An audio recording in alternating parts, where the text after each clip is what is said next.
Yeah, I'm probably just gonna have a big smile on my face. I mean, it's gonna feel weird in one way, no question about it. But the little time I just been back here in Seattle now, I just walked to Starbucks and everybody want to have a photo and they want to talk and have autographs and wishing me good luck. It just proves a little bit what a great time I had here and how amazing the fans and the city's been. I mean, first of all, I want to say I have a great time in Seattle, but as you asked, the difference is I think the coach wants to use me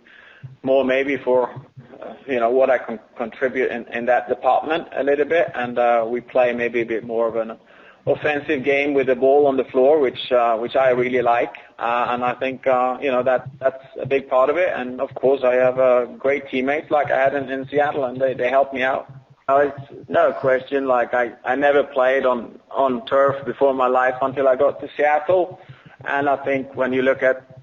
the location of the stadium and all that, how they made it here in Seattle, and the facility of the stadium, how you can have that level for the fans, I can understand we play in that stadium, and there is turf, but of course I think soccer should be played on grass, there's no question about it, but I think when you want the game to grow, sometimes you can't, how do you say, make everything exactly perfect, but if you build a stadium these days just for soccer, I definitely think it should be grass. I tried to take the high road and not comment and stuff when everything was written and things was going on, because I felt like that was not the time to talk, and I mean, I still have great relationships. If you talk about Chris Henderson and Adrian Hanau or the owner group, I still talk to them and we're still friends, and like some people try to angle it that there was a rift or something, like being along with some of the players or this and that, like I think now the time has just proven the truth, and I think that's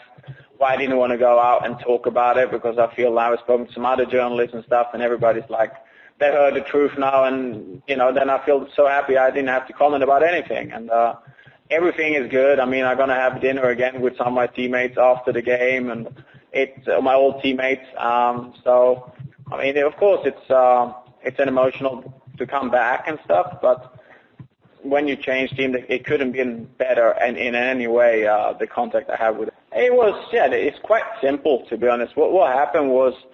my contract was up now in November, and there was a lot of interest for me this summer, and so I just asked the club, when are we going to negotiate my contract? In Europe, you probably do that at least a year before it ends, and I was told in America, you do it after the contract's up. And we have to be realistic. I'm 33 years old, and I had a lot of options, and I said, I can't just sit and wait, because I passed some stuff by in the winter, and I did that for the club or for Seattle, and I said I need to make a decision, and that's how it ended up. So there was nothing hard feelings in any way. Of course, then there became